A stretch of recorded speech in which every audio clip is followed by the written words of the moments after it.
کتنی نازک ہوتی ہیں لڑکیاں، پسند کا سوٹ نہ ملے تو عید نہیں مناتی، مگر ایک ناپسندیدہ انسان کے ساتھ چپ چاپ پوری زندگی گزار دیتی ہیں۔ حیادار ہونا مرد پہ بھی اتنا ہی واجب ہے جتنا عورت پہ، لیکن اس دور جہالت نے شرم و حیا، وفا، قربانی صرف عورت کے نام پر مختص کر دی ہے۔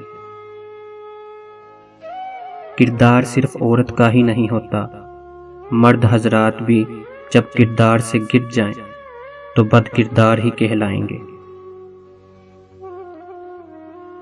عورت شک کرے تو مرد ہنس کر ٹال دیتا ہے، لیکن اگر مرد شک کرے تو عورت رو رو کر ٹوٹ جاتی ہے۔ عورت محبت کرے اور اسے چھوڑنے کا سوچے، یہ ناممکنات میں سب سے اعلیٰ درجے کی بات ہے۔ عورت کو نئے رشتے سے عزت ملے تو وہ گہری محبت کو بھی قربان کر سکتی ہے۔ مرد اس عورت سے آدھی محبت کرنے لگتا ہے جو اس کی پوری بات سننے لگتی ہے۔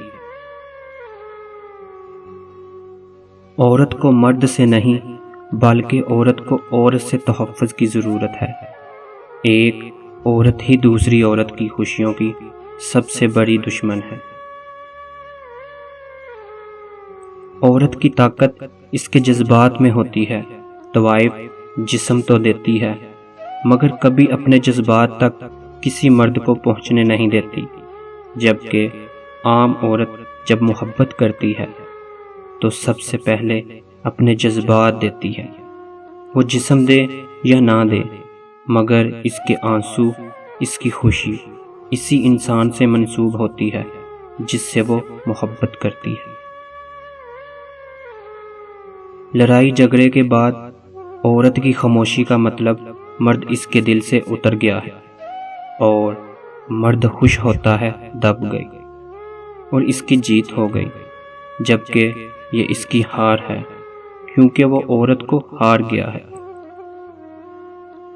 لحاظ اور اجنبی عورت کی عزت دو ایسی چیزیں ہیں جو دنیا کی کوئی ڈگری ہمیں نہیں سکھا سکتی سوائے گھر کی تربیت کے۔ مرد ضد پہ آ جائے تو عورت کی زندگی تباہ کر دیتا ہے، لیکن اگر عورت ضد پہ آ جائے تو نسلوں کی نسلیں تباہ کر دیتی ہے۔